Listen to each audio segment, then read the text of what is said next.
basically the images are hacks in the first place, and trying to like tell some hacker who, it's not like Bitcoin had like a please put your NFT here section, so they found weird ways to do it. And if you stop them from using that weird way, they'll just do it some other weird way. And so the cat kind of understands that and says, fine, we can't stop you from making these things, and we're not going to try to stop you from making these things. Instead, we're going to disrupt your markets, disrupt the trust in your markets, and remove all financial incentive to do this in the first place.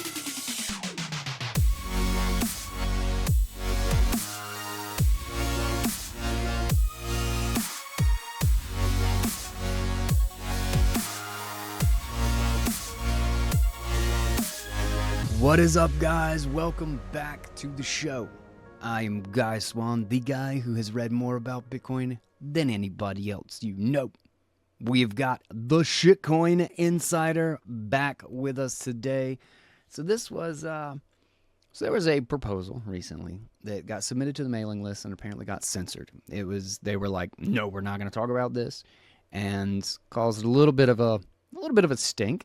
Then it was attempted to be submitted to GitHub, and then they said you can't submit it to GitHub without it being on the mailing list. Well, there's a reason why it wasn't on the mailing list. And this caused a bit of a stir. A lot of people started talking about this because this is specifically about the op return, the UTXO bloat, the JPEGs, the spam conversation on the Bitcoin chain. And what's interesting is that it is a very unorthodox proposal. It's not really like any of the other proposals around this conversation. It is a soft fork. It doesn't attack an opcode, though. It doesn't even do anything about the op return size, large or small. It actually attacks the market for the spammers, which is actually kind of interesting. It was a unique enough proposal that I was like, I had to stop and look at it again. And so I ended up in couple of different conversations about it, and I hit up the Shitcoin Insider, and he actually had known quite a bit about it. He had been digging into it during all of this, like while it's been going on, and he knew a lot about it. And as soon as I started asking questions, and he was like, "Oh no, this, and this," he was giving me corrections and stuff. I was like, "Dude, we just need to do an episode about this. We need to bring the Shitcoin Insider back and talk about the cat." So that is what we're doing today. And it's also since been added back to the mailing list, by the way. It's been allowed, and so we can actually see discussion and see people's responses to it, which I think is great. I don't know why everybody's scared of a proposal, but we kind of get into that on the show.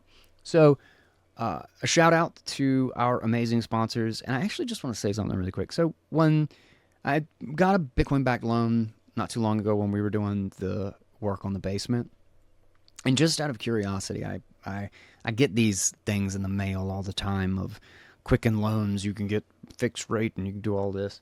And I was like, let me just look into it. And I actually did quite a bit of it. I was never actually going to pull the trigger because I just didn't want a fiat loan again. But I went through a ton of the process, ended up speaking to somebody on the phone for like 30 or 40 minutes and pinging my credit and doing all this stuff. I wanted to know if my memory was right, like of how much the process sucked. But it's still just kind of amazing when I've just gotten used to doing Bitcoin-backed loans. That's just kind of become the norm for me. And I just can't imagine. I mean, I did just go get a Bitcoin-backed loan because I was like, this is just it's too easy. And that's why we actually reached out to Ledin after having the conversation with Mauricio on the show. Like, hey, man, I don't know if you want to partner, but, big fan of your product. And if you're on a Bitcoin standard, it's hard to beat a Bitcoin-backed loan. You should really consider it. It's a great option for somebody on a Bitcoin standard like myself. Shout out to them. Then also Synonym, they also had a really great like hackathon, like a vibe coding thing and tons of cool little projects were built recently. I have a link to it. But if you're looking to like build stuff with like re-decentralizing the web and you're a vibe coder like me, you just like to build stuff with AI, it's a perfect tool to kind of dig into. And there's a bunch of great examples for what you can do with it. I used to take forever to get started in the day. Like I swear it would be like 3-4 hours before I felt like ready for the day. And I usually try to drown it out with coffee, which I still drink a ton of coffee, but that's not really relevant. And I also would have the opposite problem where at like 11 o'clock at night, I would just be like, now I'm ready to get some work done. The biggest thing, there's a narrow band of blue light that completely cuts off your melatonin production. And I'm looking at screens all the time. These guys putting these on at 7 o'clock at night, well, whenever the sun goes down, has made such a difference.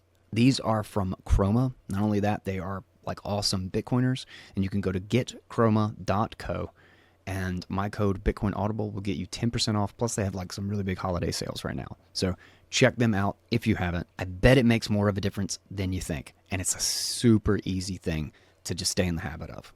Lastly, the HRF, they put on the Oslo Freedom Forum, which will be June 1st to 3rd of this coming year.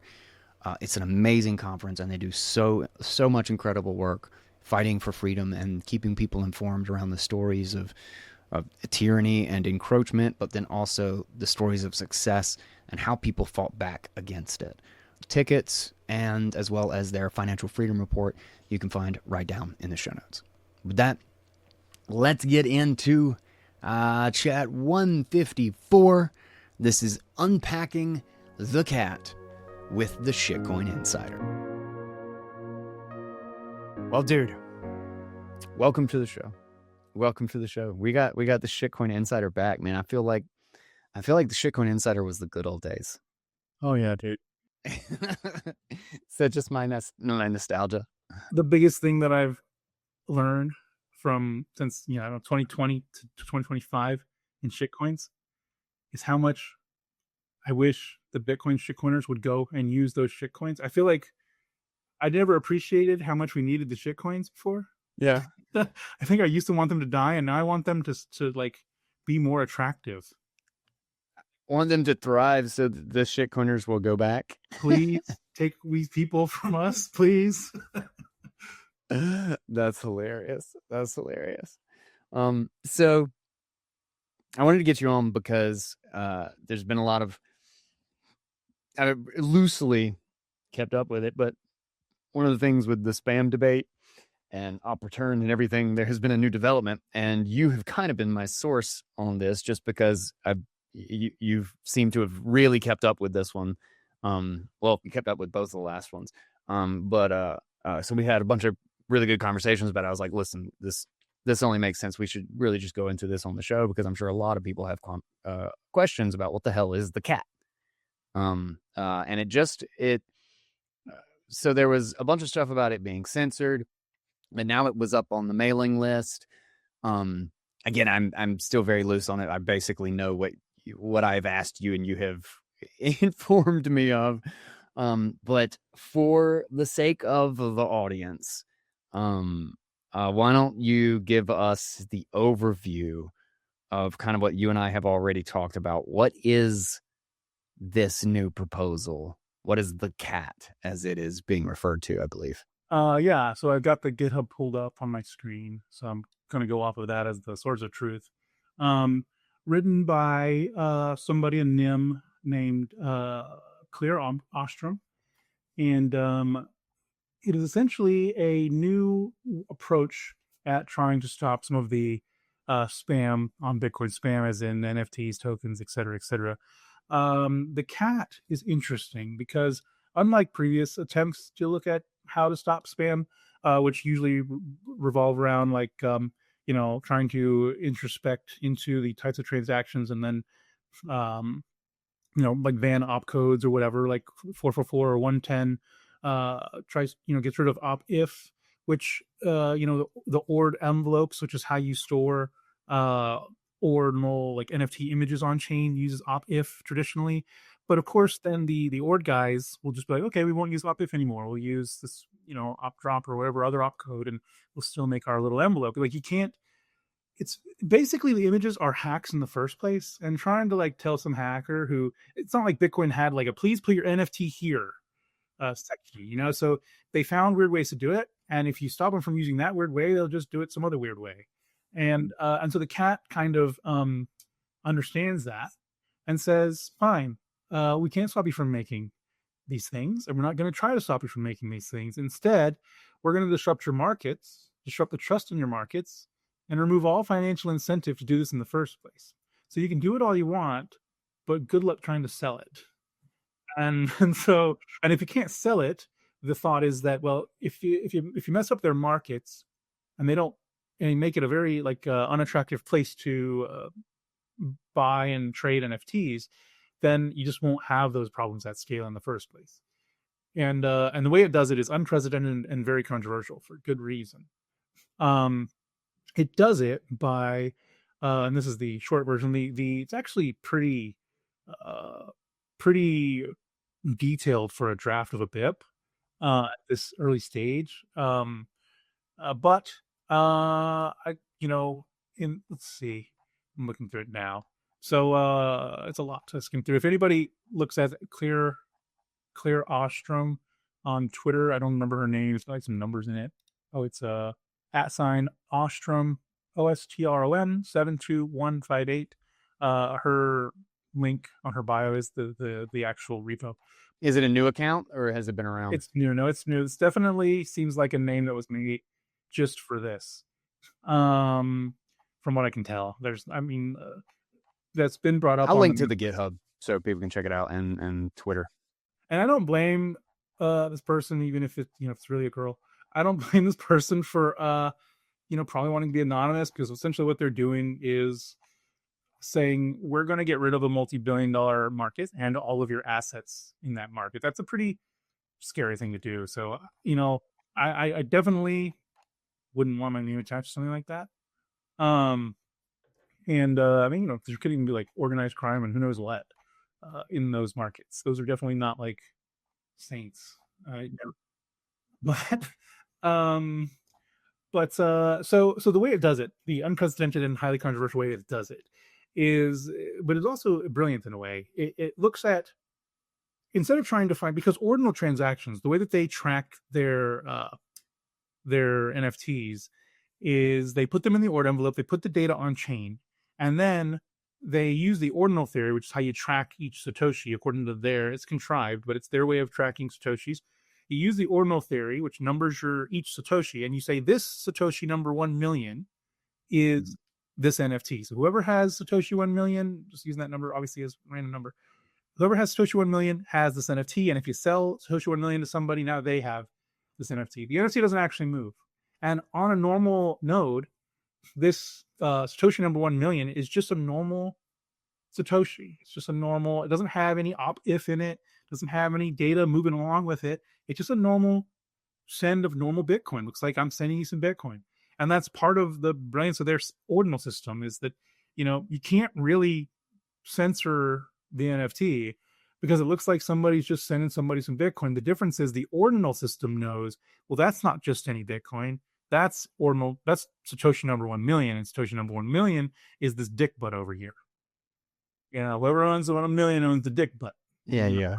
Whatever 1 million is, I'm sure it's something. So the way that the cat stops that is, it says, you know what? Since you guys are essentially acknowledging that you're using Bitcoin as this data storage system, and you're using the Satoshis essentially as like pointers in a database, you don't care that they're worth 1 Satoshi. That's irrelevant to you, because it's not worth 1 Satoshi to you. It's worth 1 dick butt. Whoever owns the Satoshi owns the dick butt. You've essentially acknowledged that this is a non-monetary use of Bitcoin. So we're going to take you at your word. We're going to use your classification rules, which are pretty specified. There's no way that one of your innocent transactions would look anything like the dick butt Satoshi. And that's because even though the individual Satoshi just sounds like normal, it's historically attached to the dick butt. So your normal Bitcoin would never be attached to the dick butt in that way. But this one would be. It's tracked specifically by the ordinal wallets. And so it uses their rules. It creates a big list of non-monetary UTXOs. All the UTXOs in Bitcoin that are explicitly 100% being used for data, basically. They're just tracking data, even though they technically are a Satoshi. And it says that if you're going forward, if the cat were to be activated, going forward, nobody who is trying to, you won't be allowed to spend any Satoshi that has been classified using this very deterministic method of saying, okay, this is derived from an ordinal is being used as a data tracker, you won't be able to spend any of those Satoshis anymore. And there's a few nuances in the rule to be safe. One, of course, it has to be derived from the ordinal, but two, there's a limit in size. And right now that limit's 1,000 Satoshi. There's been some discussion as to whether it should be lower. Some people want it to be higher, but I think lower is better. There are some charts on the repo. That's what I was about to ask. So let's say, because the ordinal thing is arbitrary in the sense that, like, I don't even have to know, like, I could have an ordinal Satoshi without even knowing that I have an ordinal Satoshi. But like, what's stopping, how would this not then prevent me from spending my UTXO if I've got, So it's hypothetically possible. Let's say somebody made an ordinal, but he doesn't care about ordinals, or maybe he made a mistake. He accidentally sent his ordinals to an exchange, like as Bitcoin. They can be burned as fees because it's counting, and the way that counts specifically, hypothetically, could be burned as fees. But let's say it's not burned as fees. Let's say it actually makes it in the UTXO into the output. Then yeah, technically that UTXO would contain a Satoshi that was attached to an ordinal image. But in that case, the cat wouldn't affect it because it has a what they call the max value MNU limit, and that is a value at which if the UTXO is bigger than, then it doesn't count. So right now it's 1,000. Could be smaller if they want to make it smaller, or maybe they, depends on how much of these NFTs you want to catch. You catch most of them. There's a charts page on the repo. Let me look real quick. Let's see, charts. You catch most of them at the UTXO count by value. Yeah, here. So the chart that I'm looking at now, it's called the actual UTXO count by value chart. There's a total of 51,801,803 as of the block number this was run on, ordinals in OR, like image trackers. UTXOs that are tracked to an image. 51 million? Yeah, 51,800,000. Jesus. And that's, more than a third of the entire UTXO set. And by data, it's more. By data, it's almost 40% of the data of the UTXO set. But the data is subjective because it depends on how your client stores it. But at least on Claire's node, and mine was similar when I did it because I compiled it myself to see what this would look like. It was similar, but the data is going to vary a little bit depending on like what's like if your database has been cleaned up recently and whatever. There's like also background maintenance stuff that Core and Knots are doing. But essentially it's close to 40% of the size of your UTXO. So almost 40% of your entire Bitcoin live state, which is the state that has to be referenced frequently because that's the Bitcoin that is yet to be spent. Almost half of that is being used as like a data tracker for some NFT, which is huge. Wow. Yeah, it's like I didn't realize that until the cat came out. I didn't realize like. Wait, and all of these are like basically like a tiny amount of Satoshi, like a negligible amount? I can show you my screen. So here we can see that less than 546 Satoshi is 49.3 million of them. So 49.3 million of them are under 543. Oh, this is an exponential chart. This is not even like to scale. So like, because like the over 500K is 74,000, which isn't even slightly relevant in size. To the 40, you wouldn't see anything other than that first bar if it wasn't a log chart. So yeah, you catch by making the limit 1,000, you catch like another 1.2 million. So it's a good argument to be made, and I would probably, I think we should probably move, if there were more discussion about this, probably it's safe to move that limit to 546. So not even 1,000. Like anybody with less than, let's say, 547 Satoshi UTXO is safe. And it's very hard to imagine. It's kind of in the unspendable limit anyway. It would be very hard to imagine that you'd have a 546 Satoshi output that was also inscribed and tracking an ordinal, but somehow for some reason you didn't anticipate that it was an ordinal. Like, I don't know, like who sent you 546 sats on chain and it happened to be the same output as their ordinal. Like, it just seems extraordinarily unlikely that would happen. But if it did happen, you're going to lose 546 sats. And and so it's not that bad, but also you could save them by simply just spending it and consolidating it with a bigger UTXO. So it would be very trivial to do something about it. If you wanted to keep those 546 sats, which might cost you 546 sats to spend, who knows? But so yeah, so there's a limit. So that's how we protect innocent transactions, actual monetary transactions, from unknowingly getting in there. And that also serves as like an escape hatch for those who are super passionate about their NFTs, and they just like, you know what, I'm going to consolidate all of my NFTs into larger UTXOs because I don't want them to be deleted by the cat. And by deleted, we mean removed from the UTXO set, because you can't actually delete them. Yeah, obviously you can't actually remove anything. So we're just cleaning up your nodes database, your live state, and it won't store those transactions in its UTXO set anymore, and it won't take up all that space, but it also won't let them spend them. And it also works on stamps, although for stamps it's different because stamps don't transact on chain anyway. So for the stamps, it only removes the UTXO. It doesn't stop them from spending them, but it's fine because at least stamps are unspendable though, right? The stamp itself is unspendable. Their whole like advertising spiel is like, screw Bitcoin. We don't care about Bitcoin. We just want like forever art. And so we're going to put it in your UTXO set and make you store it forever. And so stamps intentionally says we're unprunable. Like that's their, you can do like an op-return NFT, but they say, no, we're better than that because we're unprunable. And so they intentionally put it in the UTXO set and brag about how you can't prune it, which is really, seen as, at least historically, has been seen as the, one of the most damaging aspects of spam is the impact on the UTXO set.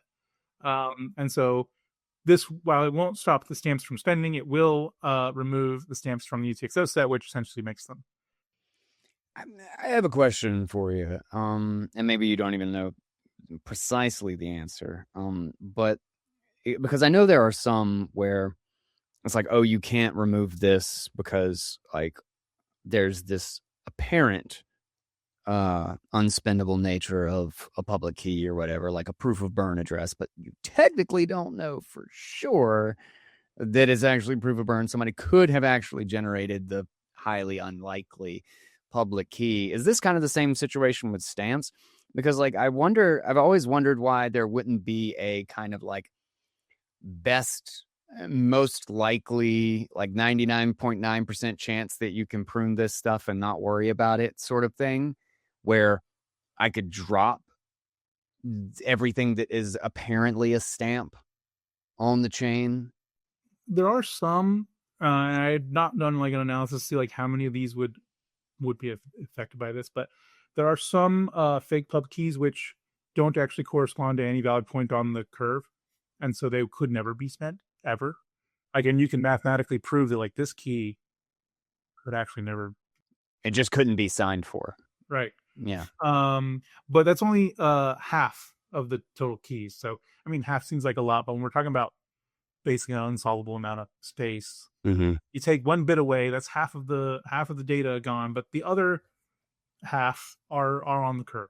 So you could still make them all provably spendable if you wanted. Like if somebody said we're gonna remove all the ones that can provably not be spent, which is even still a little controversial because like, yeah, I mean, it's like hypothetically mathematically provable, but if we're wrong, like I don't know, like it's but the thing is that you could totally do this on like just purely client side. It's like do we even, it's not even like you, if somebody wanted to keep them, they could still keep them. It just means that if somebody ever tried to spend it, it's going to be really, really hard to spend because it's not going to be like quickly relayed. Everybody's going to have to request, do you have this information? Because I don't have this information anymore. Like they're going to look for it again.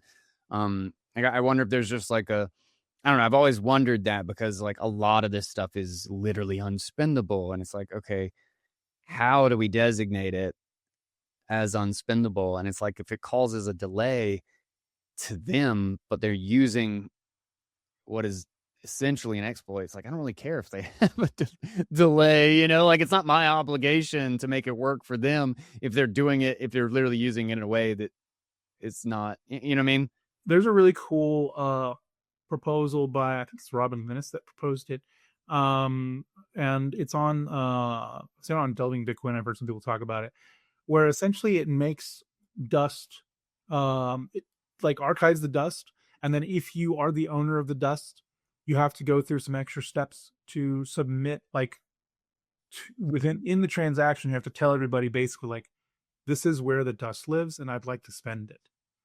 And it's a lot of burden on the sender, but it doesn't prevent them from being able to send right. it. So it shifts the burden of like the resources from the everybody in the world who has to hold it, your 1 penny, to you. Like, okay, fine, you want us to hold your 1 penny? We're going to archive it because it's 1 penny.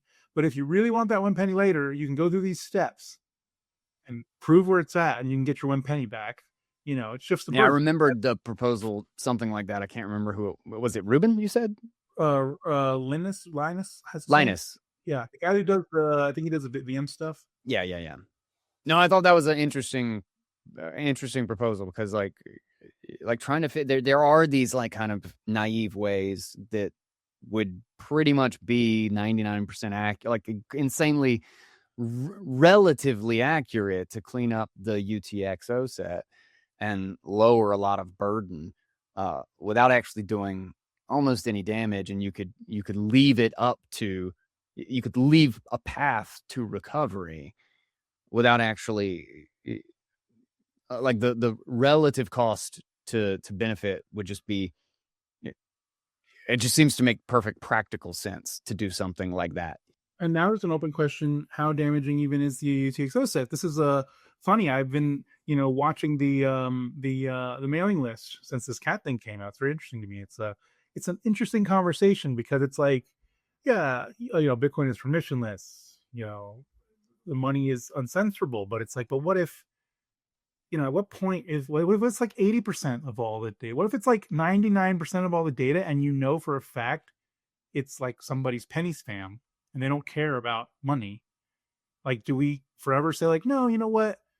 Even though every single one of us knows that this is abuse, even though every single one of us is paying for this abuse and it's infringing on our ability to use this as money, because we're so principled, we're not going to do anything about it. Like, at a certain point, it's like, dude, if all of us know unambiguously, we're certain, 1,000% certain that this is junk, I think it's kind of rational to like agree as a network, as good stewards of the network, to say we're not going to extend to you the same rights as like money. We're not going to treat you like money just because he used one Satoshi. I get the resistance to get it, because it's like it's like core part of Bitcoin. Yeah, from the resistance, steel manning the other side, because I mean, like I basically, I mean, this is a soft fork, and like this isn't really something that I would support just because of the nature of soft forks. And I've argued with a mechanic about it actually on the show, is that I'm literally not even certain if the risk and difficulty of a soft fork is justified for this problem. I'm not convinced that it even needs something that serious.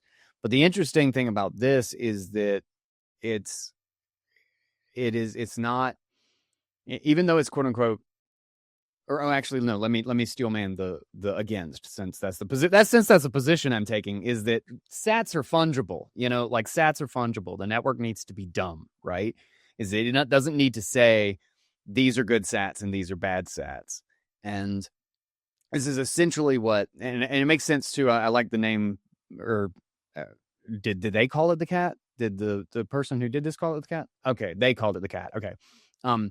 But the idea of the cat and the mouse is that, like, the only way to fight spam is an ongoing fight. There's no like perfect solution. It's like you have to like one-on-one respond. But the interesting thing when you and I were talking about it is that it attacks the market rather than anything in the protocol by simply clearing up, oh, you're listing these as non-monetary transactions. Like, okay, well, we accept that and we'll delete we'll essentially remove these non-monetary transactions so that the monetary ones can continue to be usable, or don't have to like deal with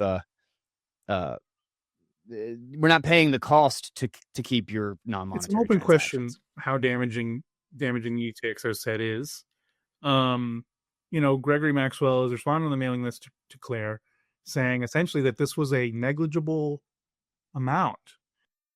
Claire, the person's been responding on the mailing list, because I haven't kept up with that. So Claire has her proposal on the mailing list, and Gregory Maxwell has responded, and he said essentially to her that even if this were passed, it's going to clean up a negligible amount of data on the UTXO set. And I'm thinking to myself, it's like 40%, right? Yeah. How is that? If that 40% is negligible, then why do we care about like the 2 or 3 transactions that Citrix might do if they don't have op return limits increase? Like, why are we even talking about like, oh no, we can't let spammers create fake pub keys or else they'll spam the UTXO set? Like, if 40% is a negligible amount, then what does it matter? Let them spam the UTXO set and let's do whatever we want to do, and don't care if they run to fake pub keys. Apparently, if it doesn't matter, like what then becomes the argument for raising the op return limit at all? If that was negligible, like if the UTXO set's irrelevant and doesn't hurt Bitcoin at all, and we can just have 90% of the UTXO set spam. If it doesn't matter, then who cares? Okay, make them use fake pub keys then, I guess. I don't know. I'm not Gregory Maxwell, but he's pretty smart. So I don't know. I thought it was a problem, but this is breaking news, not a problem apparently. I don't know. I'm trying to catch up with the shifting narratives here.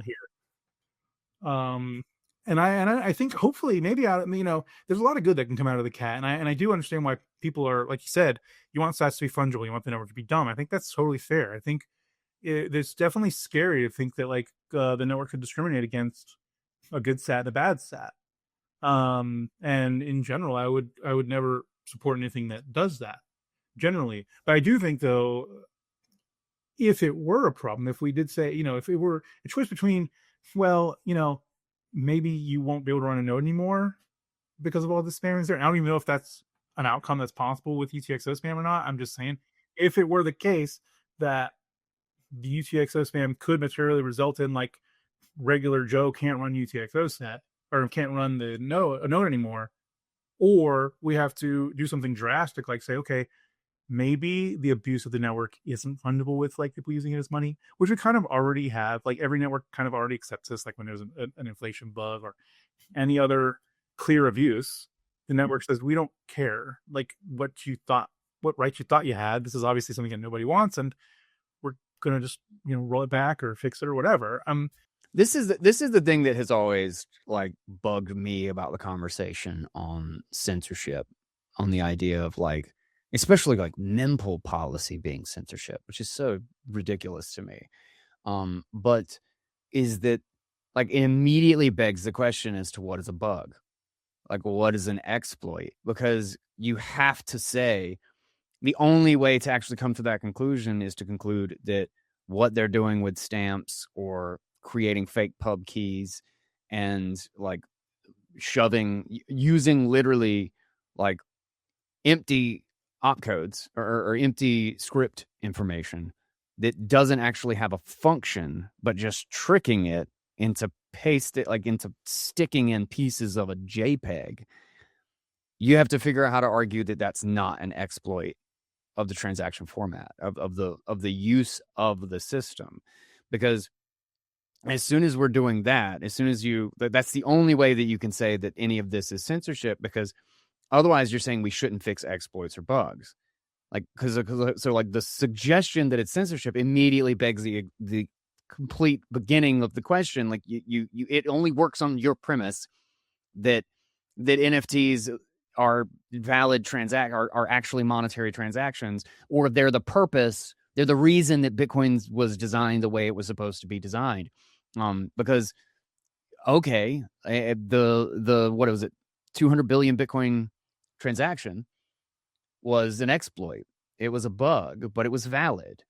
So by what right, if by all your arguments of like, oh, they paid the fee, oh, they were valid, oh, all transactions are equal or whatever, like by what right, how could you possibly, without contradicting your other statement, how could you justify that you're allowed to that we're allowed to take that one out, that we're allowed to call that one a bug and not this other one? And that completely negates or is outside of the scope of whether or not we can do anything about it, or if there's a permanent solution or anything. It's got nothing to do with it. I'm talking about philosophically in stating whether or not this is an exploit or a bug, and whether or not we can do anything about an exploit or a bug, or that we should even consider doing anything about it, presupposes that you've already made a decision on it.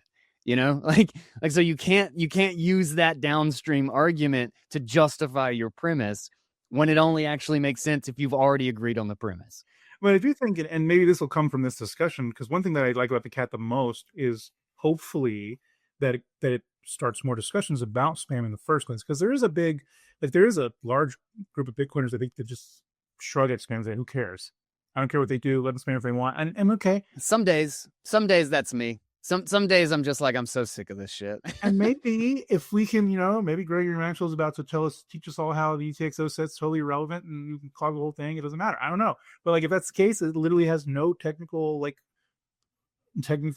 harmful overhead to Bitcoin, then fine. I guess we can just ignore them forever. I guess I thought it was a big deal, and I'm learning about that now. The only reason why I'm more questioning it now is because of Gregory Maxwell's post yesterday. That's the only reason. Before that, I thought it was obvious. I thought everybody knew that spamming the UTXO set was an obviously bad thing to do. But I'm hoping that there's more discussion on it, because I want to know, and maybe I'll even try to run some tests myself to see like how much of is that even a good assumption. But there was a good tweet here from Claire I was finding while you're talking, where somebody was accusing her of her Twitter bio is incentives are governance, essentially, that Bitcoin uses.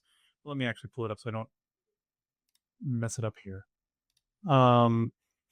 Claire, you said it's Ostrom, Ostrom, Ostrom, and actually she is a 7 something, has numbers after it. Yeah, it's 72158. Her bio says, if Bitcoin is a global commons, incentives are our governance. And I think that's pretty clever. And I would say I agree with that. So she's here. Somebody's talking about, she doesn't see the contradiction because she's conflating economics with morality. Incentives are our governance means that the fee market rules. If you pay the fee, you get the block space. That's just neutral in what it is. So Claire responds, you're treating pay fee, get space as the only incentive that matters. That is not how Bitcoin works. Consensus rules and fees together define acceptable use. When a use turns Bitcoin into a permanent database for an external casino, that's a broken incentive, not neutrality. There have been several rule changes in the past, and more will be needed, see 2106. The fee creates an incentive against dust only if the dust is used as money. When people use the dust as data, the incentive is not enough to curb the behavior. And I feel like it's a good point, because the fee is there to keep you from creating lots of small outputs. Because you have to spend the same fee almost, whether you're sending $1 or $10 or 1,000 sats or 10,000 sats, you're incentivized by the network to consolidate and send in larger UTXOs. And that's a natural incentive that works really well. You would be an idiot to send like 50 cents worth of sats or 500 sats each to your buddy, like for anything. I mean, it would just cost you more. So that incentive works very well. But when you create like an external incentive, like these NFTs, where somebody doesn't see this 360 sats or whatever as 360 sats, they see it as $10,000. Well, if you think that these 300 sats are worth $10,000, you might do that all day long, and you just might fill the entire network up with, it doesn't matter to you to pay $1 to store something that you see as worth $10,000. And so in that sense, that incentive is kind of being worked around in a way that was never intended by the network or the way it was designed. I mean, that's an interesting point, actually, on the idea of it being like my thinking or whatever is that, like, obviously the network needs to treat these as fungible, but the problem is that the market itself is trying to make them non-fungible. Like, so an external thing is attempting to assign more value to the SAT than the network. Like it's creating an imbalance in like what it is, and that's what this is. So I went to the Twitter profile too, and I thought this was a really interesting comment. So this was actually, let's talk about the censorship and stuff first, because Stardon is actually responding to this. But I just wanted to let me read this post just because this is the one that I saw and I thought it was interesting. It says, best not to oversimplify things. This proposal is deceptively clear, both technically and politically. You don't have to like something to find it interesting and want to examine it. And that's why I'm having a show about it. It is an interesting proposal. Since when did thinking become so taboo? And you can't deny it would be devastating to spammers. Like that is the most intriguing thing about this proposal, is that it literally, like, the idea is that they don't want any NFTs or JPEGs or dick butts. It's all because they can dump it on somebody. So if they can't spend it, they literally have to completely change their entire ordinal theory and everything. And now it's like, okay, who owns what? Oh, we want it to make backwards compatible. Like, we have to, like, it literally decimates the market, because it means that all of their old tools and all of their old ways of saying this is who owns what become completely null and void. You can no longer send it to somebody else. And the only way then they can actually do it is to create another whole system on top of it with like a date in which it changes, which just makes it a big, convoluted, inconsistent mess. And we'll run into so much subjectivity and be like, okay, well, if I still can't even send this Satoshi, it doesn't even matter which one it is. How do we even know? How do we line it up and prove that this is the person who owns this one? One of my favorite things about the cat is it doesn't even try, not even a little bit. Like, they could have easily made it to where, you know, and going forward, you won't be allowed to make ordinals anymore. The old way, you're going to have to make it a new way. It doesn't even do that. It says, yeah, the day this activates, you want to make more ordinals the same exact way you used to, you still can. You want to move your ordinals before it activates, you can. Like, and they won't be in that same UTXO snapshot anymore. So you can escape actually simply by moving it before it activates, and you won't be on the list of non-monetary transactions. So it's trivial to get around, because it's, and if you consolidate your own UTXOs, right? Exactly. So great, you did it. Now, but that's my favorite thing about this, because it doesn't even attempt whatsoever to stop you from doing it. It just supposes that by creating, like, showing the network, showing the ecosystem that Bitcoin is such an unfriendly place for that activity, you're not, like, I think, like, sure, if you're a gung-ho ordinals guy, you're gonna like evade the cat for the rest of your life, you're gonna make it your life's mission, whatever. But most of these guys, like the 50 million UTXOs worth, majority of these random dudes, you cannot get like a shelling point around something that is so they have a lot of choices. They have a lot of places to go to NFTs. And the only reason why, the few times that I've even bothered listening to their spaces, the number one thing they yell is, this is the best data storage in the world, the most immutable data storage in the world. You'll have your Satoshi forever, it'll be tracked forever. And it's like, okay, but now you're gonna have to change all your talking points.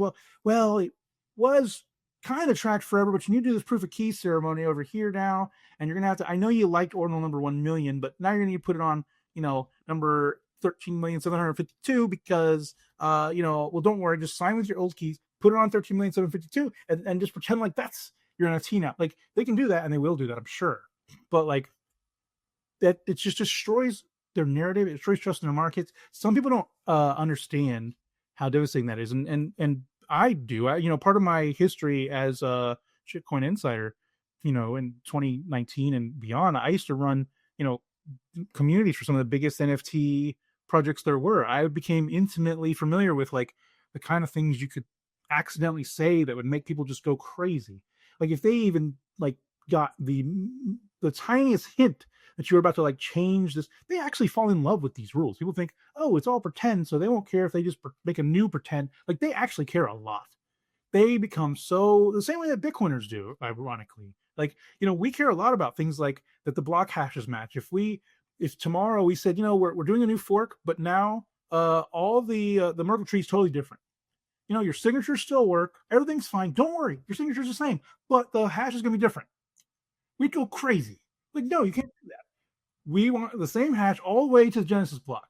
Like, that's part of Bitcoin. And it's, is it stupid? I mean, like, you could argue that it doesn't matter as long as you have your keys, right? But we care about these little rules, and so do they. They care a lot about like the little rules they've spent tens of thousands and billions collectively of dollars on.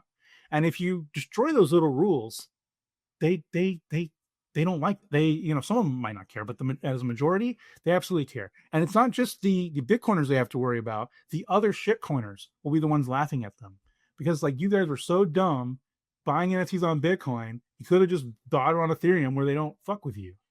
Like, now you're gonna have to pretend twice. Like, you're already pretending like this Satoshi is special, and now you can't even say that anymore. Now you have to pretend like it magically jumped over to this other Satoshi, and now the other Satoshi is the special one. Forget the first one. Like, it's just too. They're gonna be the laughing stock of the other shitcoiners. Like, and they won't even admit it. I saw Claire was goading one of the ordinal wallet guys, because there has been talk about like, well, they'll just do proof of keys and move, change stats basically. And I asked that, and I saw, and I even asked him too in a retweet that said, crickets.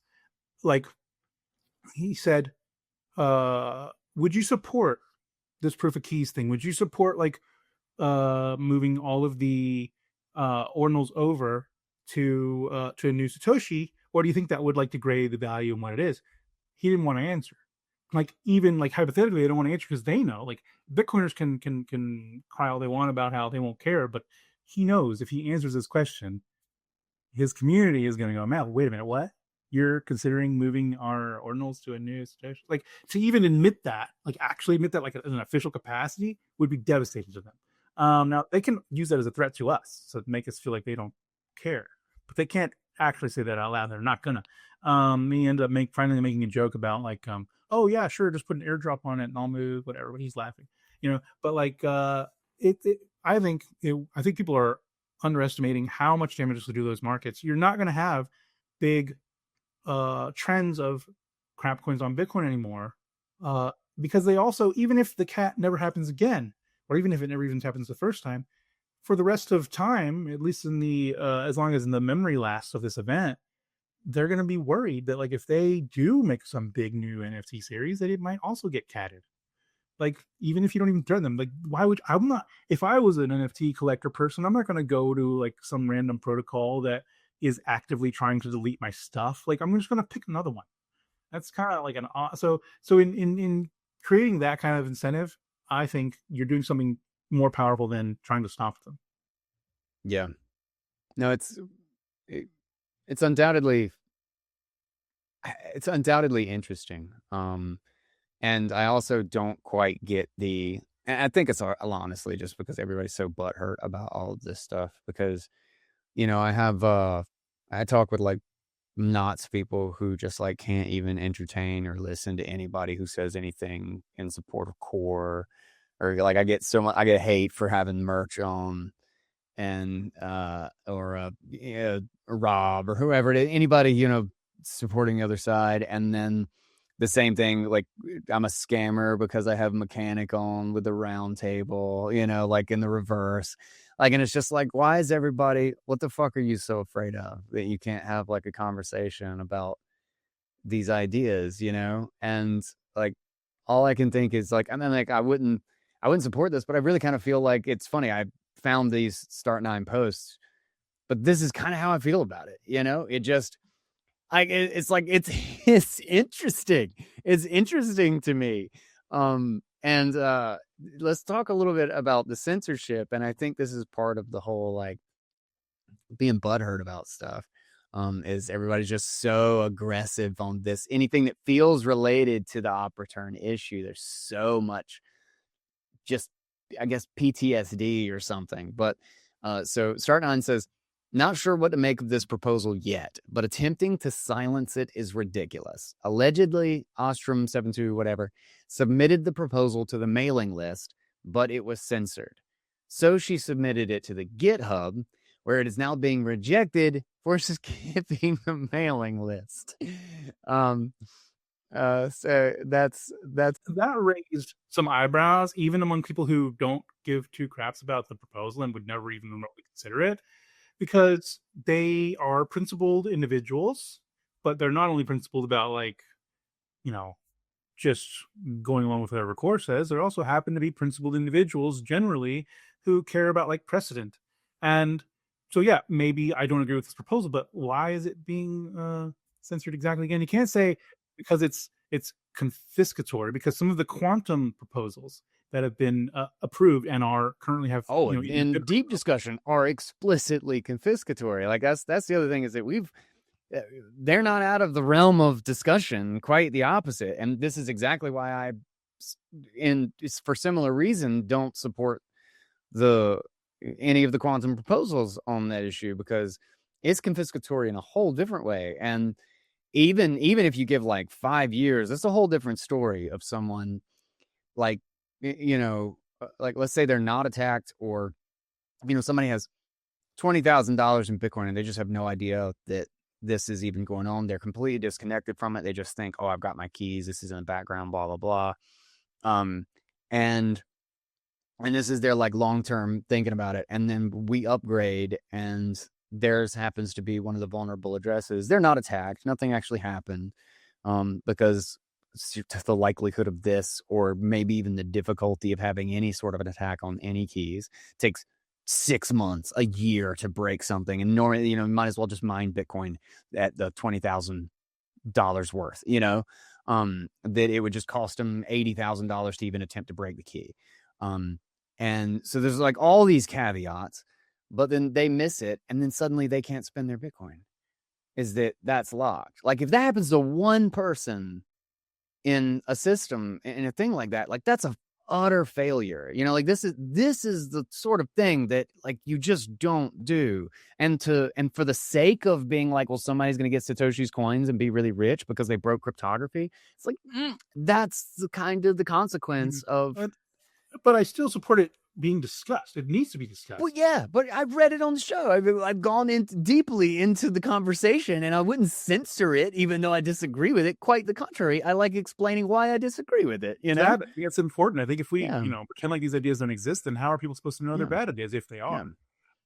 And especially when the proposal that we're talking about right now, quote unquote, confiscates Bitcoin in dust, like in dust UTXOs, like it's stuff that people literally don't spend anyway because it's unspendable. The only part of it that is spendable is the shit that people are, sending 10 sats to get $500 because they're selling a dick butt or something. And so and all that also. So there was the point about not being pros on the list. So that also brought some process issues with BIP rules in general, because currently it's kind of being enshrined into the BIP rules that you have to discuss on the mailing list before you can even be approved. And so, but if you have to be, are we essentially saying that the mailing list moderators are the gatekeepers to any idea being considered on Bitcoin? Because it's one thing if it's like a nice place that they want to keep as their own private club of like extremely high quality content or whatever, which they subjectively determine to be extremely high quality by. If they want to do that, they need to create those rules. They need to, like, they can't just do it, I think, kind of like in such a subjective and unknown way. They can't play the will allow any discussion and this is an open. Right. It says in there that it's a lightly moderated forum. But also, if we mostly disagree with this, we're just going to kick you out, kind of thing. Yeah, like it says it's lightly moderated. It's anything but lightly moderated, from what I can see. And so if they do want to have those rules, they need to be more explicit about what they are, and kind of admit that.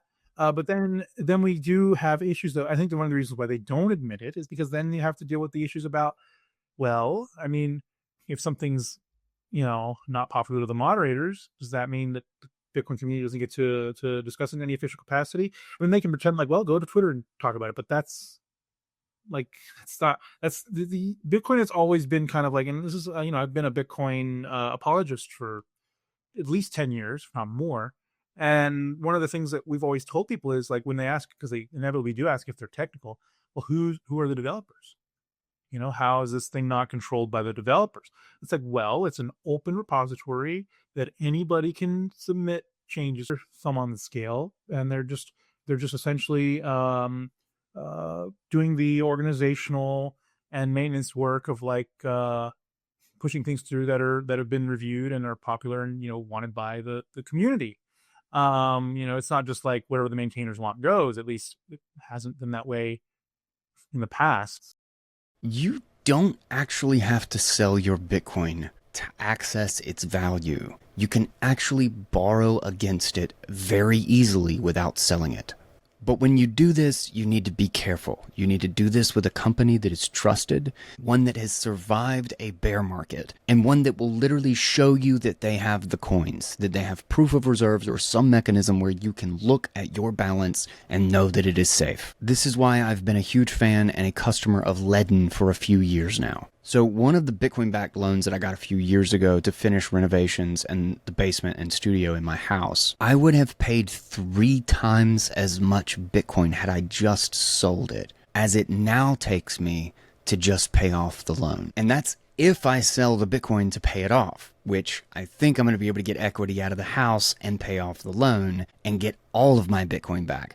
This especially makes sense if you're making an investment. If you're doing something that is going to pay you income in the future, or if you're investing in Bitcoin mining, it's a whole lot easier to beat the interest rate if you loan against the Bitcoin and keep the Bitcoin. Ledin also makes this like crazy easy.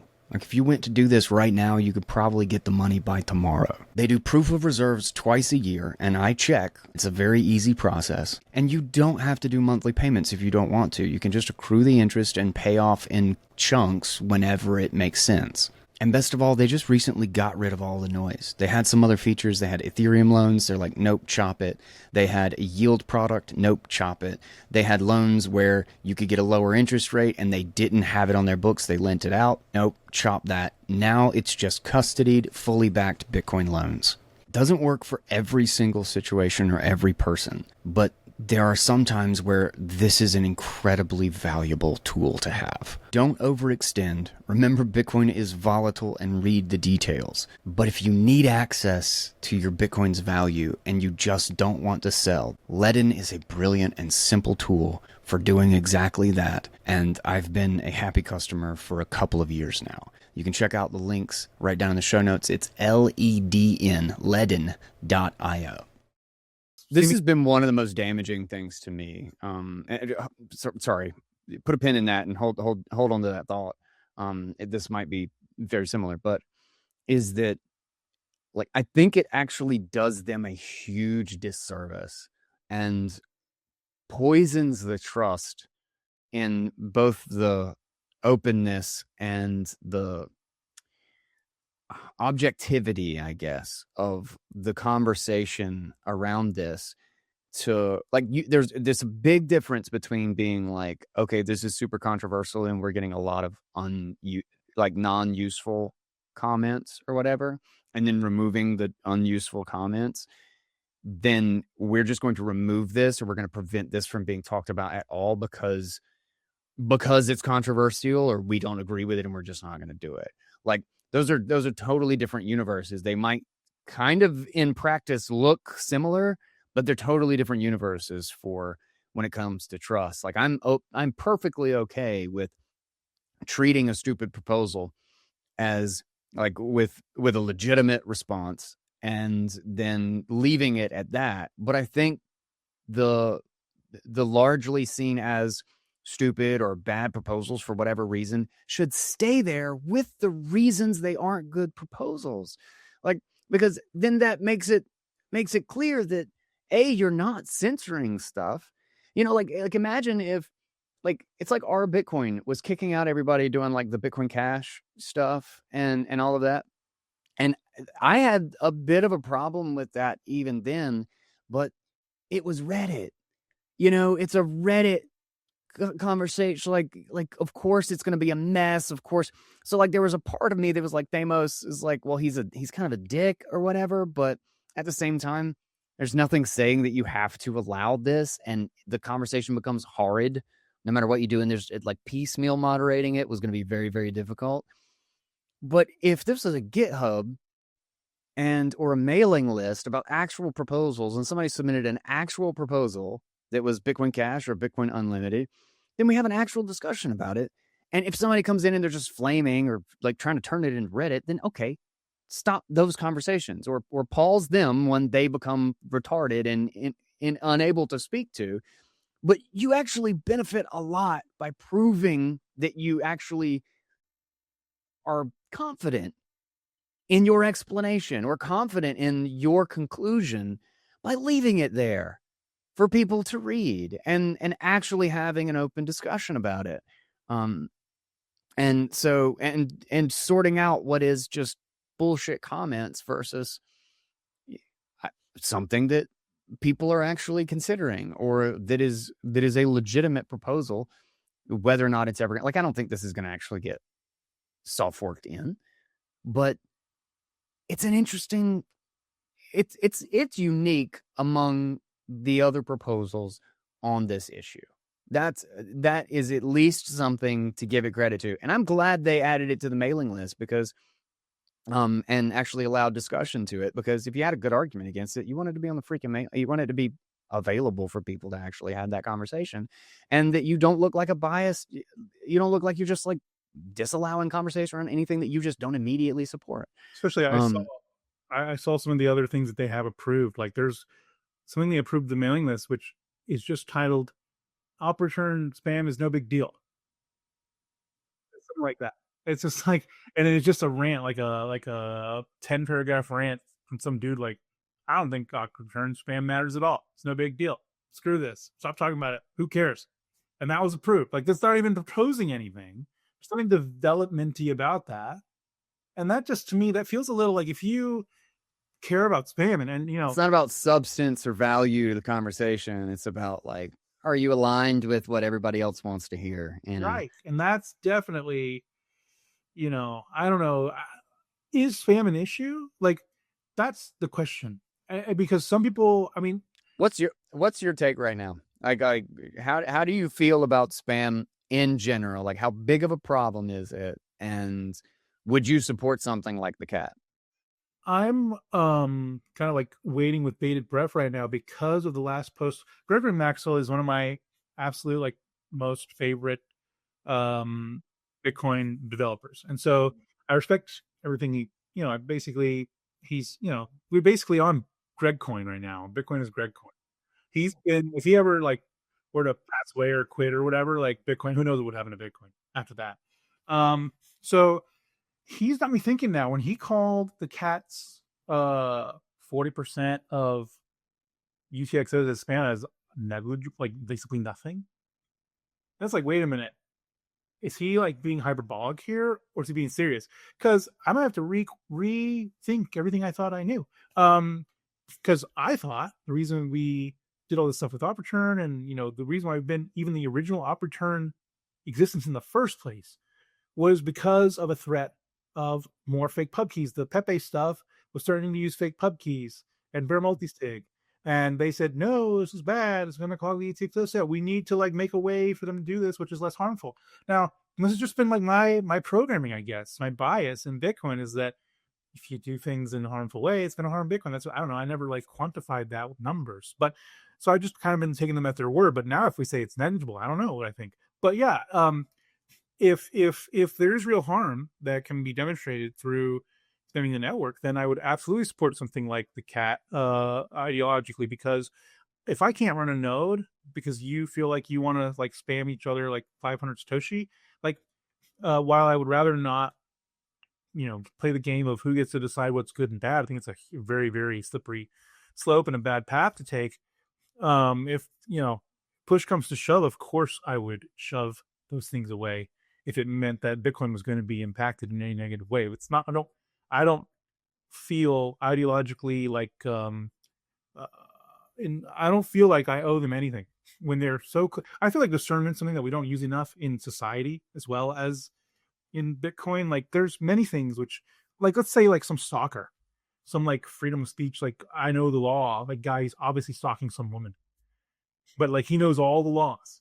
Like every time like the cop tries to stop him, he's like, no, I'm on a public sidewalk. I have a right to be here. I can record whatever I want. They have no expectation of privacy. Whatever. And I get that. That's like important. Those are important rights. But let's say this guy is like, obviously like he's telling this woman, like he's like winking at her, he's telling her like you're never gonna get rid of me. And like everybody sees this, and he's being so bold about how he's literally just harassing and stalking this person, but he's carefully doing it within the law. Like I feel like discernment's important. I feel like a judge would say this guy's going to prison because we all know what he's doing. Like if everybody knows what you're doing, you shouldn't be able to use the law as an excuse. I feel like discernment is kind of just, it's like nobody wants to use their brain collectively. And I don't understand it's dangerous because you get into the precedent of like subjectivity, but I think even the spammers know this is spam. There's like nobody that thinks it's not spam. Like there's nobody that thinks it's monetary anyway. I should put it that way. They might say, well, I love my NFT. It's not spam. Fine. But we all know it's not the purpose of Bitcoin.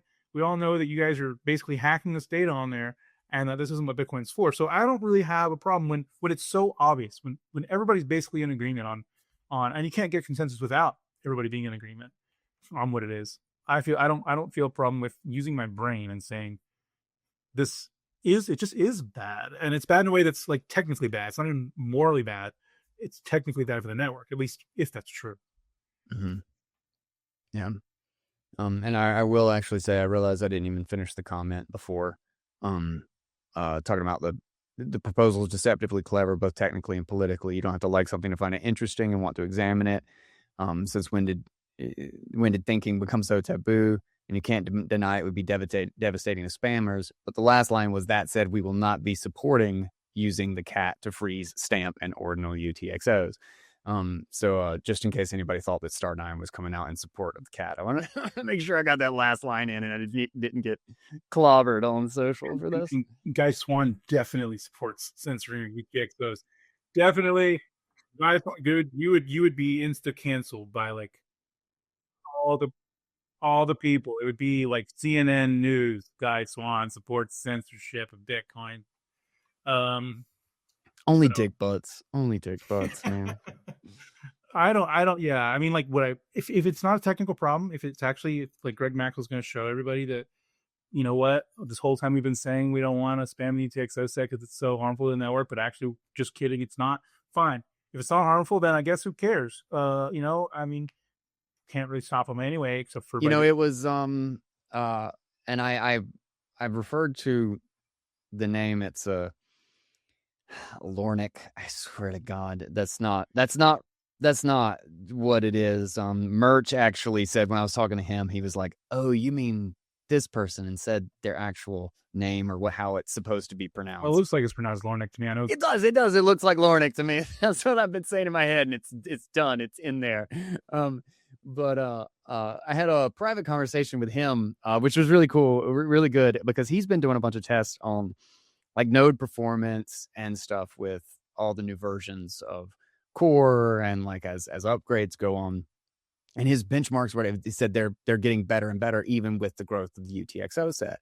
And there's even like really subtle and like odd things that they've been able to do to improve performance that aren't even obvious. One of them, I'm gonna get this wrong because I'm just making up numbers in my head, but it was something along these lines, is that essentially the data was being read at like, again, this is totally incorrect, but like in 20 kilobyte or 20 byte packets or something like that. But there was some nuance about how like a normal bus or processing or whatever occurs, and that you could actually bump it up to like 35 or something, like just in kind of how you read the data or process the data. You could just make it more efficient. And then like this was a huge boost to performance, and all it was just a local decision on how to read it like slightly differently, assuming that there's more bandwidth inside the machine or inside the bus from the processor to the RAM or whatever it is. Again, I completely made up those numbers, but it was just interesting that it doesn't have anything to do with like cleaning it, like UTXO or getting rid of spam or some cool math trick to better compute signatures or anything. It was just like, maybe we can actually assume that everybody's got at least a Raspberry Pi, and there's this much bandwidth to go between the two devices on the hardware, and we can expand this a little bit. Boom, way faster. I thought that was like, that's like the, like when you have like a beautiful piece of artwork, you have like a house that's just done exceptionally well. It's the little things at the end. It's the caulking that's really nice around the edges. It's a really nice trim. It's the third coat of paint rather than sticking to just two. It's the little annoying, like, filling in the gaps and the nail holes and all of that stuff that really makes it look good, like makes it look finished. But nobody likes that work. Nobody likes that work. That work is the suckiest work. It is slow, and it is mostly thankless because everybody else is like, oh, it's basically done. But then there's 10 hours left of work to make it done. And like, that's the sort of thing that it's cool to know that there's like people out there that are literally looking at the really dumb, like nobody gets thanked for figuring out that you can tweak how much data you get at any 1 second across the bus or whatever, and make performance way better on a simple assumption. And nobody also wants to do that because there's nothing interesting about it. There's nothing, there's no fancy new tech or new tool or breakthrough cryptography or, quadratic scaling as opposed to log scale or whatnot. It's just gritty, boring, like, look at it down to the tiniest little piece, and can this little thing be made better type work. So I just wanted to bring that up because I thought that was interesting. So I don't know either. I don't have the numbers. I go back and forth as to whether or not this is, there's the argument that it's bad because somebody could put CSAM and then, on a node that becomes like a legal issue. And now we have a fight, the fight that we, that, like, I'm not going to die on that hill. I will die on all money. Like, all sats are equal. I will die on the hill of, if you send a monetary transaction, I don't care who you are. I don't care where you're from. I don't care what jurisdiction you're in or what you're using it for. It's money, and that's ubiquitous. But I will not die on the all bytes are the same bytes hill. And I don't want Bitcoin to have to fight that battle to make the monetary battle work. Like, those should not be attached to each other. I'm not going to defend CSAM. Like, that's not, I don't want that fight. Like, it's got nothing to do with Bitcoin. It's got nothing to do with Bitcoin, and it shouldn't be part of the conversation. Yeah, of course. It's just looking at spam at scale. Mm-hmm. It tries to stop, essentially, in the same way that the dust limit or the fees don't perfectly stop you from creating dust. They're not meant to. They're meant to disincentivize you from making dust. We could still create 100 little petty transactions or whatever the dust limit is. Nothing stops us except for the incentive that says, well, by doing this, you're taking what, you're being very inefficient with your money. It's going to cost you more than you're going to get for doing it. And that's good, at least, normally when it's money. But in the same way, the cat doesn't try to stop people from doing it. It just says, by doing this, you are we're putting a huge disincentive to this, which, you may not be able to trade it later. And so, and if you are able to trade it, it's going to be like trying to sell beachfront property on a beach that everybody knows might not be there in 4 years. Like, good luck. You're not going to be able to get insurance. Like, you'll be like, why is this beautiful home going for like $40,000? It's like, because you're paying $40,000 for like 4 years of a house and then it's gone. So it's the same thing. And so that said, I want to just, I feel I wouldn't cry if this was approved. I think it's going to be approved? No, not right now. But I do like the fact that it stands as a, historically, when we talked about, we'll just, the spammer will say, we'll just use fake pub keys. And then we'll say, well, damn, there's like, that's the end of the story. Nothing we can do about it, I guess. Just better bow down and let you do whatever you want, according to, Core or whoever, nothing we can do, right? Well, this does show at least there is something we can do if you get too out of control. And if it is harmful to the network, we could decide that, we are not obligated to let you use Bitcoin as a data storage system. We're not obligated to let you use, tiny units of Bitcoin to spam as little data trackers for your casino, we could collectively decide to just use our discernment and see with our brains that this is not Bitcoin. We're not infringing on anybody's right to spend money. This is not even a moral judgment. It's a matter of incentives, and this is a broken incentive. We're going to fix it. I wouldn't cry if it happened. And you know what? I wouldn't mind to watch the shitcoiners cry either. So, um, yeah, glad that you had me on to talk about it. Definitely look forward to hopefully seeing some more discussion on the mailing list. I'm at least interested. There's like the conversation around this has gotten what's the word? I mean, interesting, but it's changed. The conversation isn't so simple. And I like people thinking about ideas because it makes me wonder. Like there's a good response actually to that same thread with Start9 or whatever. Is somebody posted Bitcoin is improved with better math, not politics. Nabu Bitu.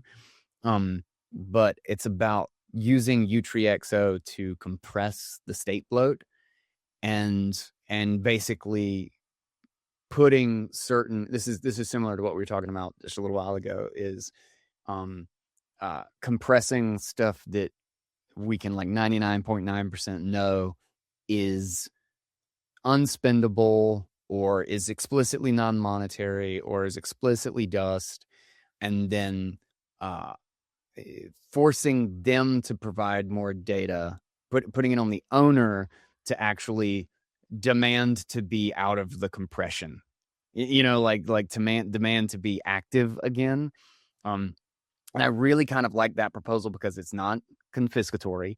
It's also something that wouldn't need a soft fork. It can basically be managed on the node side.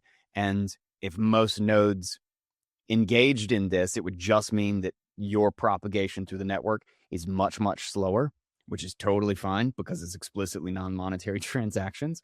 But it can always be recovered. Like it's not, you're not saying nobody can use this. We're saying that we're not going to go out of our way to make sure that you can spend this crap that you have explicitly said is crap that has nothing to do with using Bitcoin as money, and that is a more interesting style of approach to me, is how do you get this like middle ground? Because I've always thought, this is why I thought mempool policy was actually the best way to attack this problem, is because it's a soft disincentive.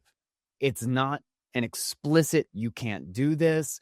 It's not an explicit, it's like go to your stalker example. It's not saying that the stalker can't walk down the sidewalk. It's being very explicit about like, okay, these are the laws are the laws.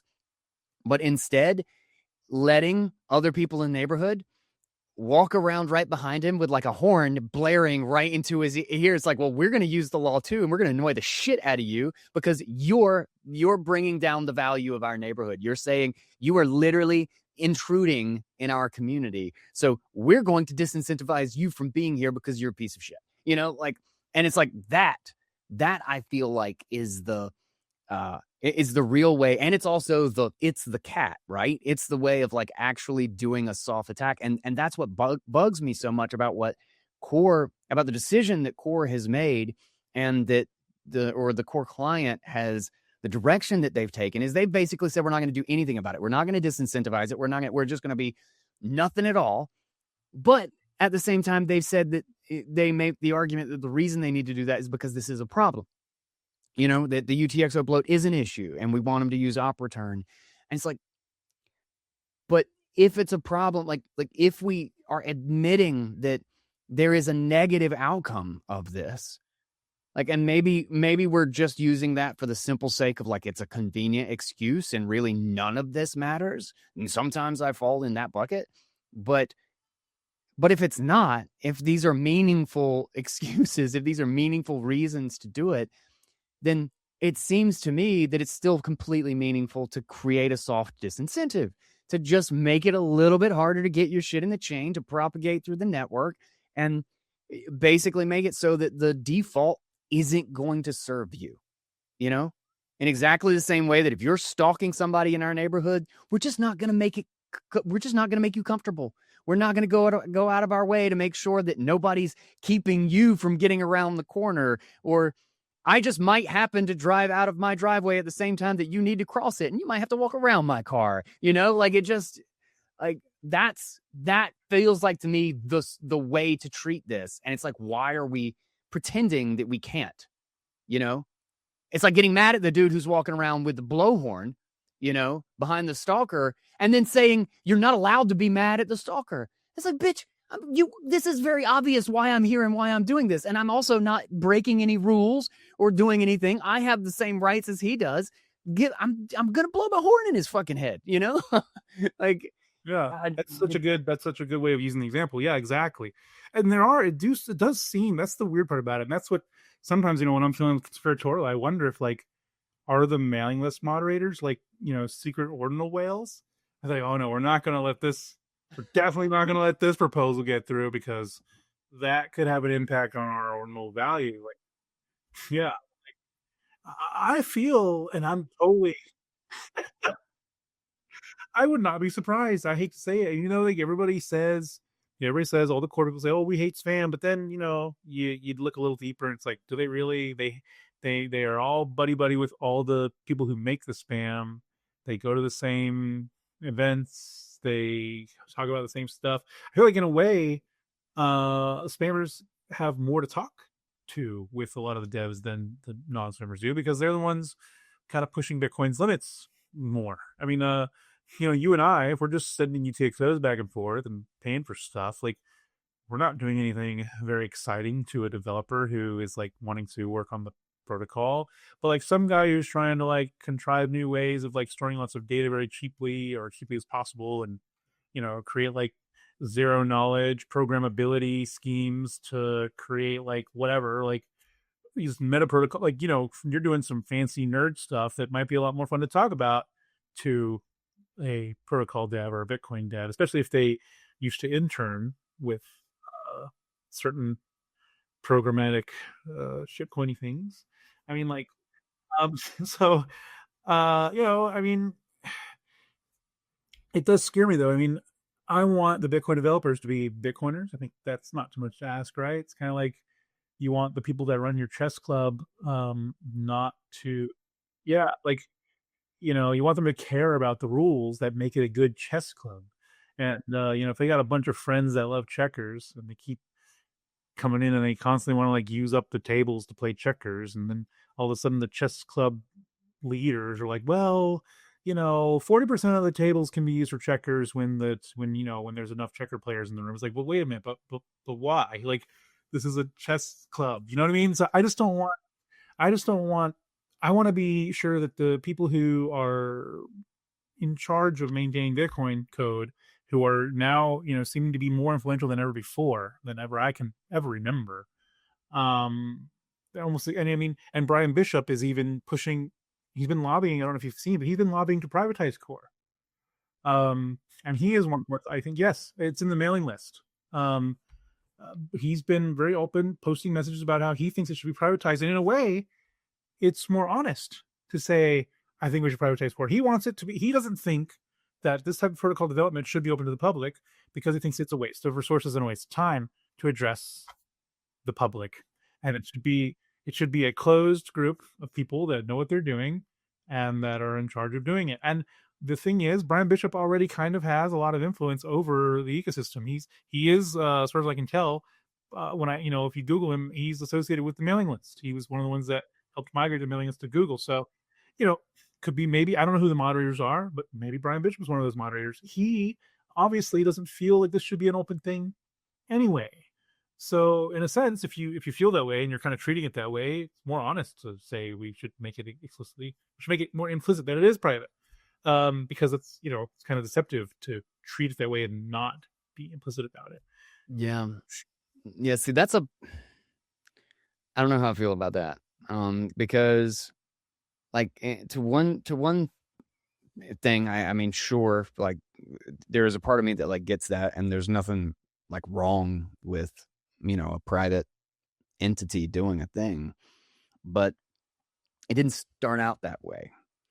It's the funding is for Bitcoin. The funding isn't for a company called Core. Like it starts making it feel like the Bitcoin Foundation. Like we're going to decide how it goes. And if it's a completely ubiquitous reference client, we barely even have competing clients. Like Knots is the first thing that even comes close to being a competing client now at this point when it comes to somebody running something that just doesn't come out of the Core GitHub to any meaningful sense. Is that you can't have it both ways, like which is what kind of what it sounds like that they're wanting in that case. So I don't know. Ugly Old Goat actually had an interesting take on that. Short little article that he wrote or whatever, just talking about how like it wasn't really about the issue. It's around this. It's around this idea of like how they treat dissenting voices and how they control what conversations are being had around this, because again, this isn't a private entity. Like this is supposed to be a protocol and a system that everybody runs and is done in the open because everybody else is dependent on it. Like it's a bit of a kind of read the room, like sort of situation of like, do you realize what this looks like and exactly how bad the distrust would be if these conversations started just moving to private? Like that this appeared to be something behind the scenes, and it's very hard to review and go through I think they would only do themselves way, way, way more damage. I think they should like leave Core public and go make a group and say, you know what, we're forking Core, we're privatizing it. That's a good point. Yeah. Here's Core, this is us, the same devs that you liked before, and that is now the public one because it was the public one. It is the public one. That's what we've always taken for granted. Mm-hmm. If you want to prioritize it, fork it. Say, if you like, the work we're doing, same devs, we're now over in this private entity, we're going to do this ourselves. And so run our client, please, called, official Core, whatever you want to call it. And that's now just called the Bitcoin repo. Whatever. Yeah. No, that's a good. They shouldn't be allowed to keep it. Like, let the money that was being given for Core work stay with Core. Do your little private. You can't if you're the guys that run the ETF, it's like the Bitcoin.com suddenly becoming like a Bitcoin Cash website. Like it's like, man, come on. And I don't mean it like Core's a fork or something like that. Like it's a hard fork and it's a shitcoin. I mean it in the sense purely that this organization was this way, and now we're trying to make it this way, and then it's going to taint how the history of this appeared. Even if Core wanted to be private, there needs Bitcoin development needs to be open. It needs to be a common place of passionate developers with discussing proposals and kind of iron sharpens iron and coming out with the best way of doing things. And also really dislike, I really, really, really dislike the appeals to authority and the notion that only if you're a developer can you have a good proposal or that somehow being a Bitcoin developer makes you good at economics or something like that or understand the social and kind of game theory sort of thing. Because I can't tell you how many times, if I've learned anything in life, it's that the dude in the garage is going to have a brilliant idea that he doesn't know any of the intricacies of, or he doesn't know the trivia about, but he knows how the world works. He understands how nuts and bolts fit together. And he's going to be able to do something. He's not going to be able to explain it in the physics terms or whatever. And he's going to argue with the engineer, and the engineer say, you can never do this. It's never going to work. But then he's going to modify his thing, and it's going to work beautifully.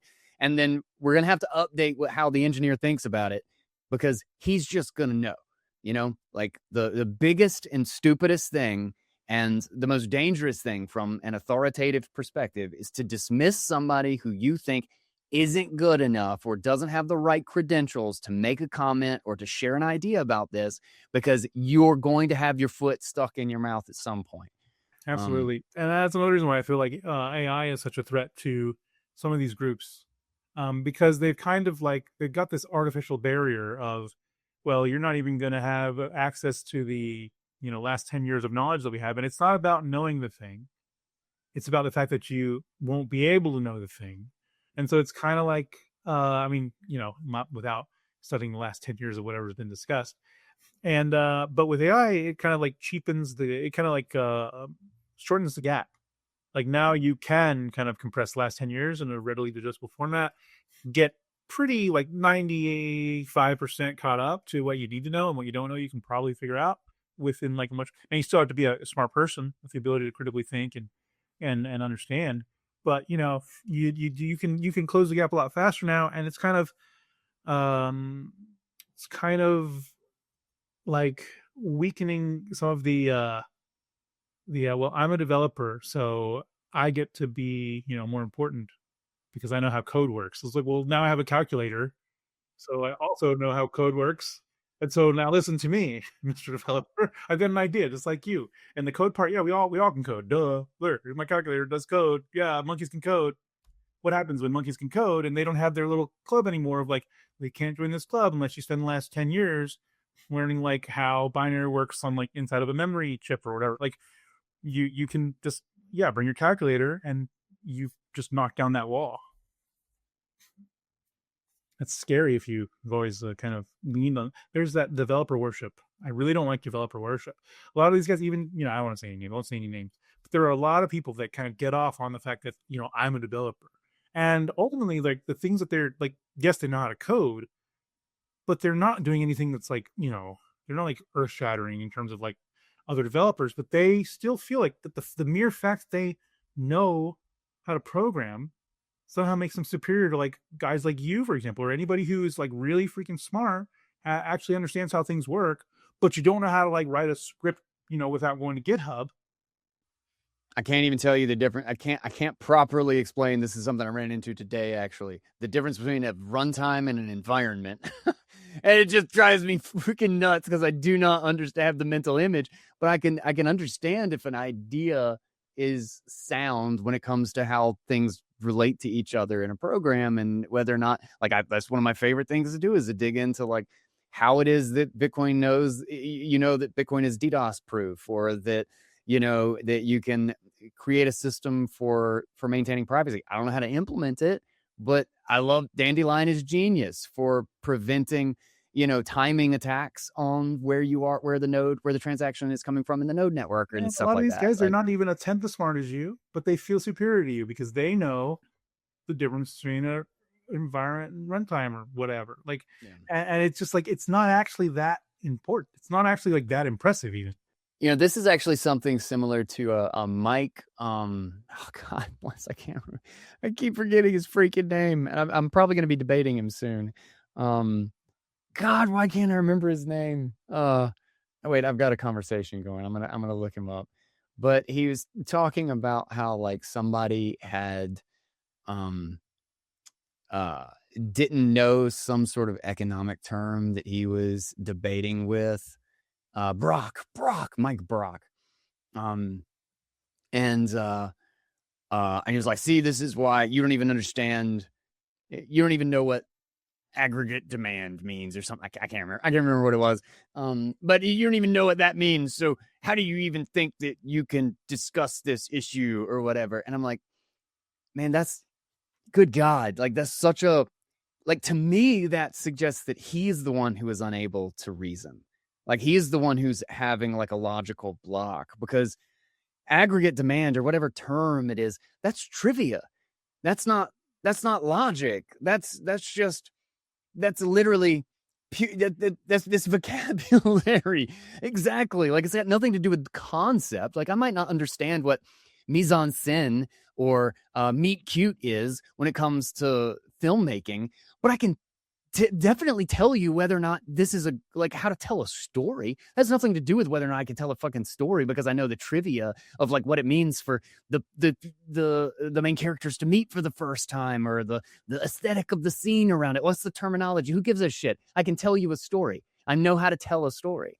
It's like Richard Feynman, I think, had a really good quote on it, because he was actually presenting, it was like a university in like Brazil or something, and he was trying to advise on like repairing their as he referred to it, as like just like horrible science academia like platform and everything.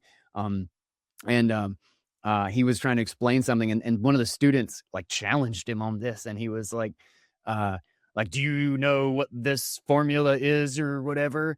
And he was like, no, I don't know it off the top of my head. And he was like, well, I do. I know this formula. And Feynman's like, well, that's stupid.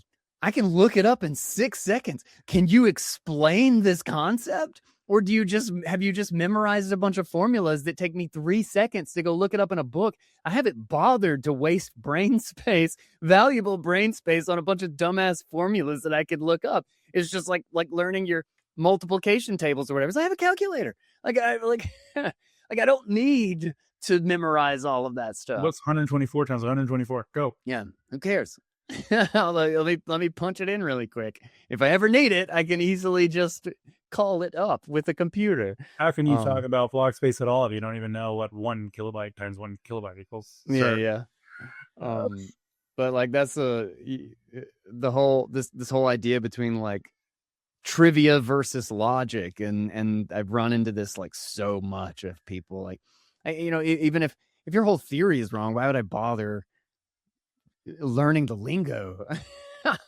It's like you don't even understand how it is that the earth is in the center of the universe and all the concentric everything, like how the complexity of the many ways in which Mars jumps over the planet and then goes under and between us and the sun and all of this stuff. Is like, no, bitch, your whole premise is wrong. Why would I waste my time learning all of your trivia when I'm trying to explain that the sun is at the center of the solar system? And it's actually really simple. Everything just revolves around the sun. So anyway, long side rant, but it just made me think of that because Mike Brock brought that up, and I was like, man, Jesus, not even the same universe of thing. And some people just don't get that. Some people literally think, and there's this like kind of academia mindset of like, if they know a lot of lingo, they like this feeling that they can speak about a thing and people don't get it. That people don't speak the language and they like to use the words because that to them means sounding smart.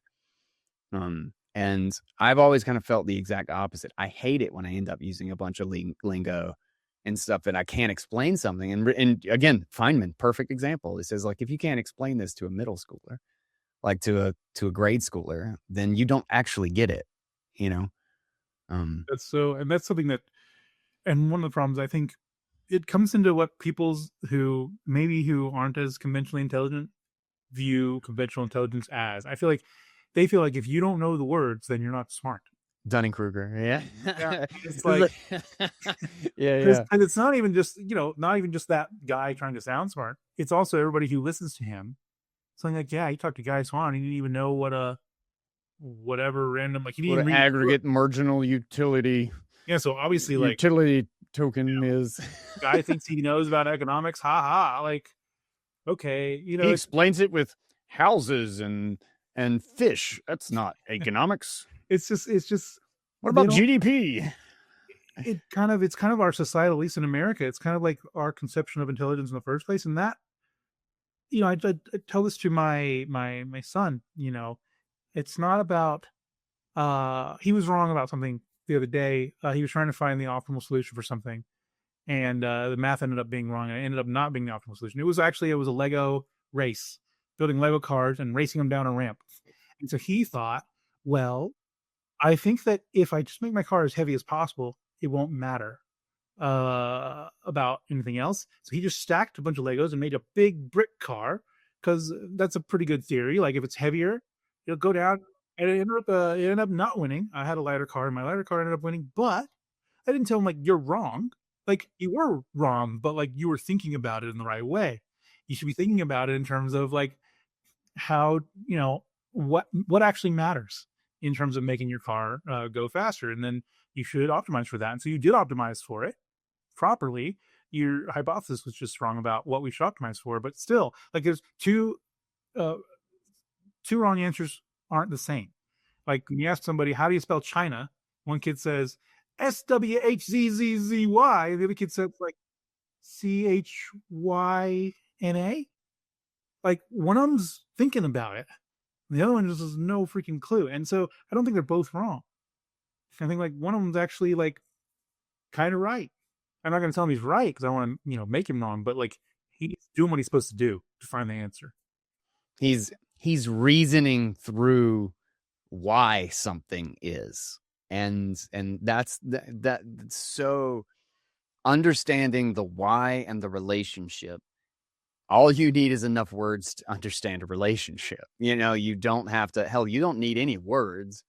You can understand a relationship. This is exactly why the redneck in the garage is going to be able to build things that so many, like, the engineers swear is impossible to build. And the number of times that I've run into that sort of thing in my life where I'm just like, listen, I'm going to trust the guy with the hammer because I'm telling you, he knows what works and what doesn't. Yeah. I had a very country mechanic fix the transmission on my car 20 years ago with a little bit of JB weld.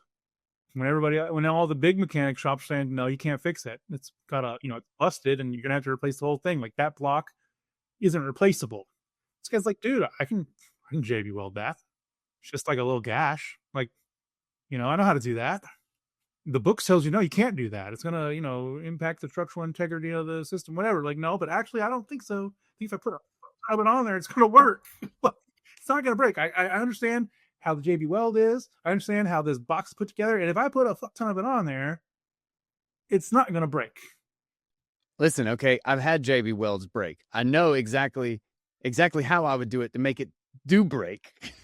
But it's gonna don't break because I know how to do it. And he'll say it exactly like that.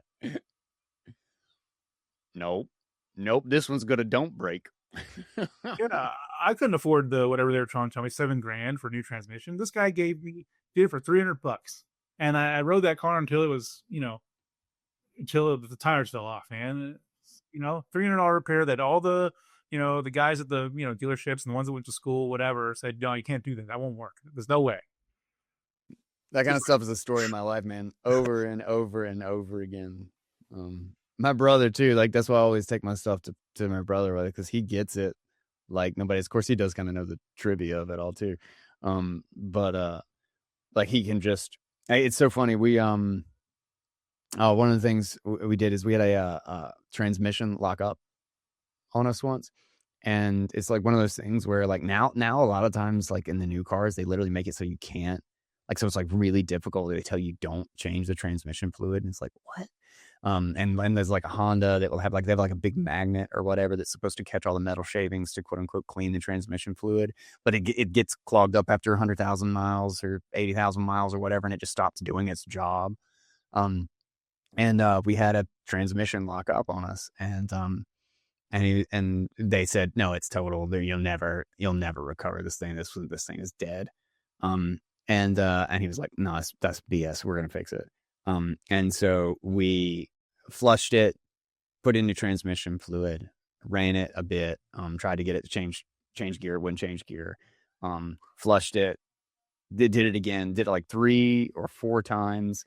And then, what he did is he bypassed one of the transmission lines, put in a new unit underneath the hood with an oil filter in it. So it went through the filter and then back. And after about like the second flush or whatever, we got to go into second gear. We started, it slowly came back to life. And then he put the oil filter in it. And eventually it took like, 3 or 4 days of just like keep going back at this. And then putting in the oil filter, and then piping it back in. That transmission lasted like 2 years. Still worked like a charm. The thing had like 280,000 miles. It's just the whole thing was a mess, and it still. You understood like why it was broken, how it works. You understood what the problem was. Like, okay, like, well, how can we undo this? How can I get this debris or whatever out enough to make it go? Yeah, awesome. And that's why the cat's going to work.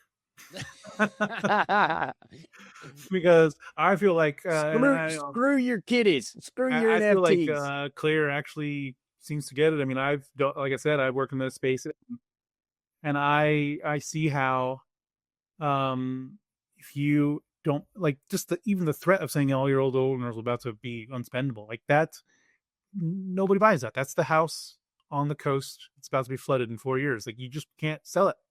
And sure, they can try to create a new showing point around some crazy little whatever. We're gonna move your key over here with a proof of whatever signature in the upper turn. But like, you just killed the narrative. Like people act like there's just this like people are gonna buy it no matter what. And it's easy to think that when you don't understand the markets, when you're looking at it as an outsider and you think, oh yeah, just I don't understand why people buy this, and so it doesn't make sense. So obviously they'll just continue to buy no matter what. But that's not the case. It's actually really, really hard to get people to buy these things, and you have to give them a story, and they have to like that story. And if you change the story a few times too many, they don't want to listen to you anymore. Like it's kind of like the golden rule of shitcoinering. It's like you can't change. You've given us the rules; they're crazy, okay, but we agreed, and now you're changing them. Like you're not supposed to do that. And some might not care, but collectively they definitely care. So, I want to see more. Yeah, I want to see more discussion on it. But thanks for having me on, man. Yeah, man. As always, it's been way too long. We need to bring back. I want to like have like I don't think I'm gonna make this like a full on Shitcoin Insider episode, like with the logo and everything. But I think I want to have like a little nod to it, like have it in like the image or whatever. It's like a Bitcoin Audible chat, and there's a little Shitcoin Insider there. Because like we need to still do these every once in a while. Like I don't dislike her. Like I've not gotten rid of any. I'm still talking about AI. I just had an episode about AI a couple of days ago, actually. And I still like this format, and it's good to have you on. You always interesting discussions. So I appreciate it, man. Thanks for coming back and hanging out.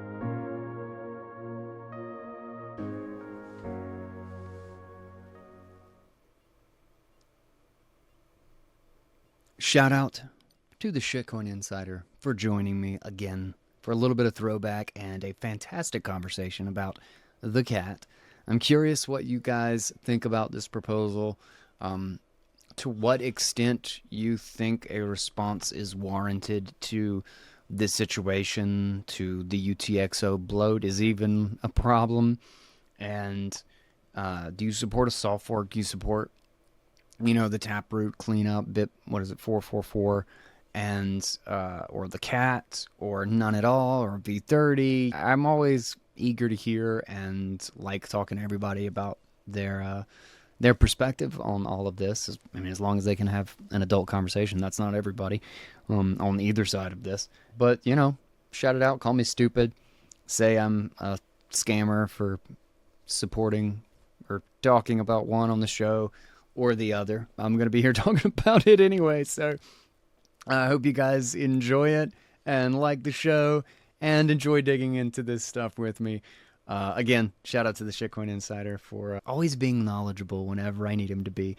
And to our amazing sponsors, Ledin.io for Bitcoin-backed loans, to Synonym for their amazing stack of protocol and tools for re-decentralizing the web. Check it out if you're a Vibe coder. And the HRF for their amazing work and the Financial Freedom Report. And then lastly, Get Chroma for keeping my energy levels right and making it so my hormone levels aren't being absolutely obliterated while I sit here and work late at night. So thank you guys. And thanks to the sponsors. Don't forget to check those out. Shout out to the Audionauts. Love you guys. You're my crew.